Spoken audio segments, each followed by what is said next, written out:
Oh, wow! Yan, naghiwa tayo ng carrots. Tapos yan, meron tayo ditong squash. Babalatan natin. Tapos, yun lang. Pagka balat natin yan, yan, hihiwain natin yung para mas mabilis siya lumambot. Kaya hiniwa natin ng medyo maliliit para pagpakulo natin na hindi na masyado matagal.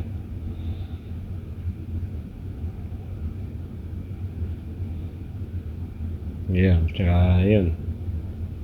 Naghiwa tayo ng sibuyas. Tapos lagyan din natin ng bawang, minced garlic.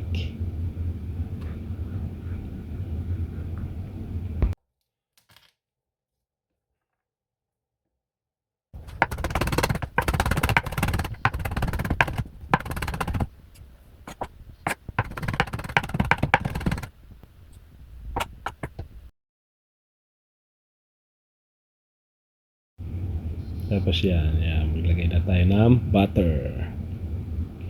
Kung wala naman butter, pwede naman mantika ang gamitin. Pero syempre, mas masarap pagka butter ang nilagay mo. Kaya yun. Kaya butter ang ginamit ko kasi meron akong butter.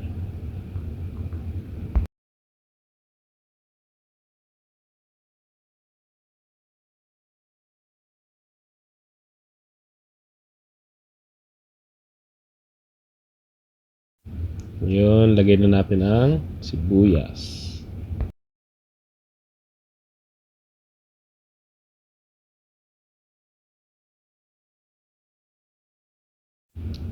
After na maluto yung sibuyas, sunod na natin yung bawang. Yan, konting gisa-gisa lang. Yan, pag okay na yung bawang tsaka sibuyas, yan, lagay na natin yung carrots tsaka kalabasa. Yan.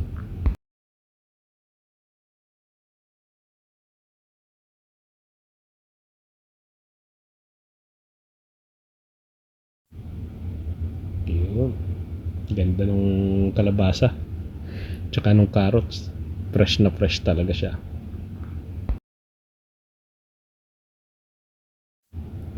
Yan, nilagyan natin ng chicken broth cubes. Yung bouillon, chicken bouillon. Tapos lagyan natin ng kaunting tubig lang. Sakto lang sa para mapalambot natin yung kalabasa at saka yung carrots.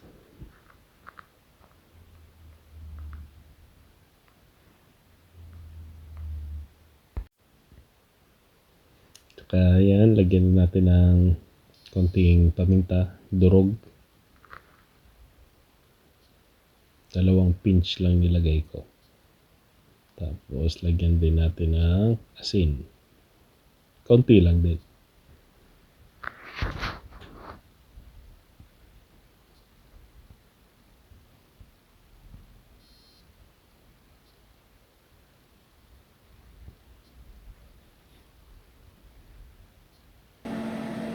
Tapos yan, antay lang natin na mapalambot yung gulay natin.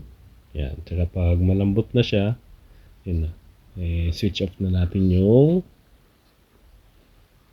kala natin para ready for naman na siya, for dudurugin natin siya, smash, or kung may blender, yan, gagamitan natin ng blender.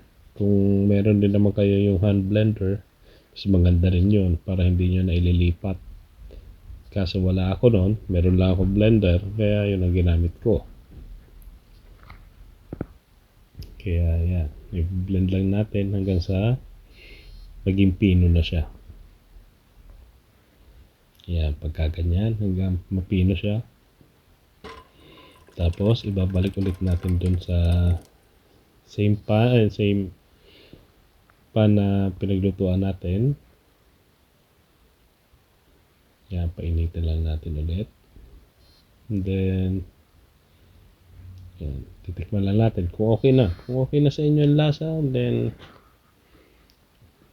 that's good.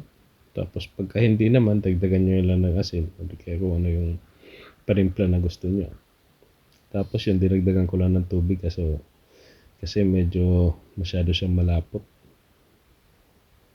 Kaya dinagdagan ko ng tubig ng kaunti.